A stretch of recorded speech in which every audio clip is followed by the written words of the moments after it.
Hi, everyone. So I have three coffee themed cards to share with you today. I guess they're coffee and Christmas themed, and we are going to do some really fun techniques involving glitter embossing powder to make these cards. So let's get started. And to start, we are going to start with this coffee bean background 6x6 stamp from Honeybee Stamps. And this is brand new to me, so this is my first time using it. I've cut out a piece of dark brown cardstock by about 6 inches by just 11 and a half. I'm going to put my anti-static powder tool all over the back of it. And now I'm just going to lay my clear stamp right on my work surface, and it's going to stick really nicely to that craft mat that I have, using some Versamark ink to ink the stamp up. I apply the cardstock right over top, just like this. I prefer this with 6x6 stamps to a MISTI. I find I get a better impression doing it this way. And this is what it looks like with the clear embossing powder. Well, actually, that was just with the embossing ink. Now we're going to put the clear embossing powder over it and then heat set it. So I'm just going to shake that clear embossing powder all over, and it's going to give us a raised, glossy texture to our stamp once we heat set it.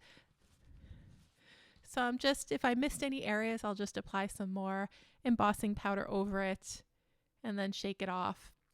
Now I have my heat gun. I have heated up pretty good before starting so that my paper doesn't warp too much. By that I mean I probably let it just run for about 30 seconds before applying it to the paper. And now I'm just going to move it all over the paper until our embossing powder is set. And you'll know it's set when it gets nice and shiny and it no longer looks white. And my paper's a little warped, so I'll just flip it over and heat set the back of it, and then that makes it kind of come back to flat. Okay, so we only need half of this coffee dye. So I am just going to line up the coffee bean so it appears on one half of the coffee dye. I'm going to cut the entire 2 coffee cups, which makes the coffee shaped card, out of a piece of white cardstock later, but this is going to be the front of the card, so I only need one of the coffee mugs to have the little coffee bean impressions on it. I'm going to line everything up, and then I run it through my die cutting machine. These are large die, so you will need an extra large die cutting machine for it. I use the Spellbinders Platinum Plus. And now I've cut everything, and we can start assembling our coffee cup. And so there's that white card base. So I just used a full sheet of Neenah cardstock to cut it out. And then we have our little coffee bean front. I'm just going to apply some art glitter glue to the back of it. You could use any adhesive for this. This is just what I had handy, so that's what I'm using here. Just going to get that ink or glue all over the back. And then we'll apply it to the front of the card. One benefit of using liquid adhesive is it gives you a quick moment to kind of rearrange your piece if you don't get it on straight the first time, whereas a tape adhesive or score tape, you really just get one shot to get it straight. I put my distress inks on top of it just so that the top panel adheres good to the card base. Now I've cut out 4 lids, and I'm just going to stack them one on top of the other and glue them together. This is to add some dimension to the card. You could put foam tape on the back of it if you don't want to cut out all of these little die cuts, but I just think it looks better to just have them all die cut, because then when you look at the card from the side, it'll just look like the lid. It won't look like there's anything, any tape jutting out from underneath there. So now we're going to assemble the little holder for our coffee cup, and I just die cut 2 of the halves of the cup holder with some black glitter cardstock. I think this is Tonic's black glitter cardstock. I'm going to apply some glue to one side, press it down, just press until it adheres, trying not to get any glue from my fingers on the outside of it. And then I'm just going to do the same on the other side. get some more glue too. So the holidays, I just love getting out all of my glitz and sparkle into my holiday cards. So that's why we're going to be using glitter cardstock. We're going to use glitter embossing powder. We'll use some glossy accents on our cards. We're going to have just lots and lots of sparkly accents. Okay, so now let's put it all together. So I'm just going to apply some glue to the back of the lid, pop it right on top, press down. And then once it is adhered, then for now, that's what it looks like on the inside. You could write your own message or stamp a sentiment. I'm not going to do that for this card. And then apply the holder. I'm going to put one more lid on top just because I got a little bit of a smudge in the center there and I wanted the lid to be just pristine white. So just going to add another one on top of there. So instead of pulling it off and starting over, no harm in just adding one more piece of the die cut over that. Okay, so this is the Pretty Poinsettia stamp set, and this is the stamps that we're going to use to make our focal images for the 3 cards that we are going to make in this video. So I am going to start by inking up all the images with some Memento black ink, which is a Copic friendly ink. I am going to stamp the images using my large Misty onto some Copic Expressive blending card paper, which is my favorite paper for Copic coloring. You could also use Neenah Solar White, 110 pound weight. That's another good alternative. I would not use the 80 pound weight because you might get some bleed between the black Memento ink and your markers if you use that one. Okay, so to start, I'm going to map out where I want all of my highlights to be. So I'm using a YR12 for that. I prefer to have an orangey highlight in my red images instead of just stark white. Next, I'm going to move in and start mapping out the darkest areas on the petals with my R39. This is going to be the second to darkest color we use. We will also use some R89 at the very end to add some really, really deep shadows to just some small parts of the poinsettia flower. And yeah, so I'm just adding this contrast like wherever a leaf overlaps another so that if it's underneath, there would be a little shadow. The edges, I'm putting a shadow on one side, leaving the other side pretty light. Now I'm going in with my R29. This is one of 2 midtones that I'm going to use. And I'm just sort of building out the color from the area where I laid down the darkest color to start. I've been doing a lot of watercoloring lately, and I've noticed that it's had an impact on my Copic coloring. So this is actually the first time I've broke out my Copic markers in maybe about 2 weeks. I think I've been just strictly watercoloring. And what I noticed is my Copic coloring is a lot looser. I don't really follow formulas as much as before. It's more just about like getting different variations of color on each of the leaves just to give interest to the image. So that's one of the things that watercoloring has taught me, just to kind of be a little looser and just really just shoot for that idea of you want there to be different variations in color across your focal image, as opposed to, okay, this is where the light source is coming in, this will be lighter, this will be darker. It's just, you know, more kind of just playing and being loose, I guess. Okay, so for the center, I'm going to use some gold color, so Y13 and Y17. And then for those leaves in the center, I used a little R39. And I have sped this up maybe by about 4 times, I think. So I am not moving this quickly in real life. But because this is a long video in terms of there's a lot of things we need to do to get through the card, I sped up the coloring part a little bit. Okay, so this is what, like I said, where I'm adding that R89 just to a few areas where I want there to be the darkest shadows. And you'll see that's going to start to make the leaves kind of pop off the page a little bit, so that the more dark that you add in small discrete places, it makes the lighter areas of the flower just kind of really, really pop. And then I just keep going over it with my other colors until everything is blended kind of nicely, maintaining that variation in color. We'll move on to the berries next. Just going to add a dot of YR12 in the center.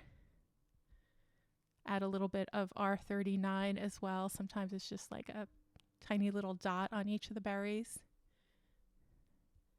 And then we'll take our R29, add a little bit more color. Again, just a dot. And then finally, we'll use a little bit of R24 on some of the berries. And that's it. So our berries are the same color as the poinsettia. Now I'm going to use YG 95 and 97 for these little sprigs of pine, I guess, and for the branches on the berries. Now, what's interesting is now these branches look green, but now watch what happens when we color in the holly. We're going to use some green shades for the holly instead of yellow green. And then when we look at these sprigs that we're coloring now they look green. In a second, they're going to look brown. It's kind of, it's interesting. I wasn't expecting that, but just watch how it happens. So for the holly, we're going to use G43, G46, and G29. They're pretty bright, like between bright and dark green colors. And I just used R43 for the base. R29 is our darkest, and then our G46 is our midtone. Did I say R46? I meant G46 and G29. All right, and again, I'm using that loose like watercolor methodology here on the leaves as well. My goal is just for there to be a variation in color, not really thinking much about where I'm putting the color. And see, now they look green, so now they look brown, so I had to go back and add some green to them just so that all the images match. For the pine cone, I'm going to use some E70, so E71, E73, and then E77. And I'm just, applying the color, maybe the darkest shade towards the bottom of each of the little petals of the pine cone. I know that's not what they're called. I don't remember. Are they called spines? Something. For the roses, we're going to use some warm gray tones. I want it to look like they're white roses. We're also going to glaze them with some really, really light peach and blue-green colors at the end as well. Just applying just a tiny, tiny bit of shading here with the R00 and then a little BG10 as well. And once we add the glitter embossing powder over, all of these images are going to pop so much. It's really, really pretty. For this bow down here, we're going to use BG10, some BG34, and then some BG32 for the colors here. So I just have been loving teal and red and green and brown for Christmas colors this year. So most of my cards and different watercolor paintings have been using this color scheme. I just can't get away from it. I'm going to use some BG75 for the darkest areas on the bow, like the little fold underneath, the little areas right next to the knot in the center. And just going to add some W7 or warm gray 7 to the roses just to make the petals on the rose pop a little bit more shading with BG10. And that looks good to me. So now I'm going to move this right over to my Misty. I have not moved the images from the first time, but I did clean them off. This is a trick so that you can be able to emboss exactly over where you lay down your Copic ink. So if you want to do this technique, I would recommend like stamping your images using a Misty, leave the images in the Misty, color, and then come back and then add your clear embossing ink and then apply your glitter embossing powder. So I'm using Wow Midas Touch Glitter Embossing Powder. This is a great embossing powder for all things Christmas. It's really bright and sparkly, and I'm just going to apply that over top of all the images. I left the poinsettia off for this go around because I hadn't done this before, didn't know how it was going to work, and wanted to make sure I left at least one image in case these other images were going to be unsalvageable. And now I'm just going to take my heat gun, heat set it, and it looks gorgeous. I love it. I especially love those little roses at the bottom. It just gives it that just special pop, I think. And so at this point, I'm convinced I am going to go over the poinsettia as well with my glitter embossing powder. So I will do that in a second. Let's just bask in the beauty of these lovely glitter embossed images. And now I've applied the glitter embossing powder to this poinsettia as well. And now we'll just emboss that. Just look at how that just comes to life and just pops so much. So pretty. So if you are going to Copic color images, definitely do it in these stages. Do not do your embossing first and then color. You can ruin your Copics that way, especially with the glitter embossing powder. It's a little bit harder even than regular embossing powder on your Copic. So you definitely want to emboss, stamp with your ink, color with your ink, and then emboss with your glitter embossing powder at the end. Okay, let's put our cards together. So we have enough focal images for 3 coffee cups. So we're going to start with our first one. So I'm just going to pop up our poinsettia on the little coffee cup holder. I'm going to apply some just tape adhesive to the little holly sprig, apply that flat to the coffee cup holder, and then the same with this other little leaf here, and just attach it like that. Add the sentiment.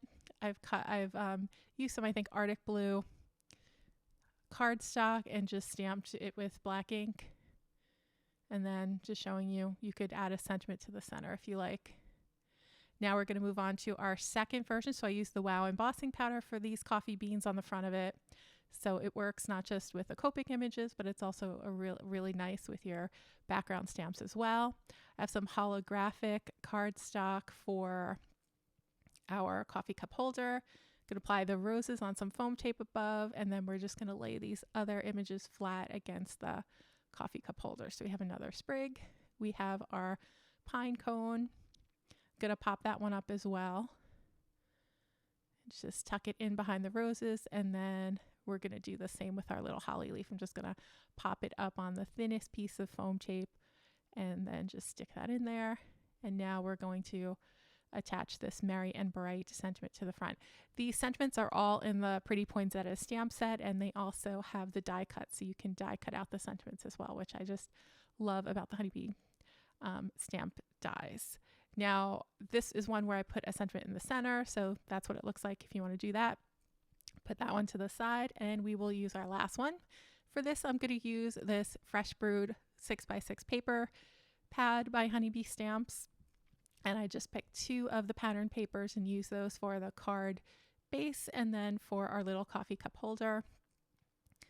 I'm going to attach my sentiment to the top. So all the sentiments, I just, because I was making 3 cards, I just did the sentiments all at once, just using one color cardstock.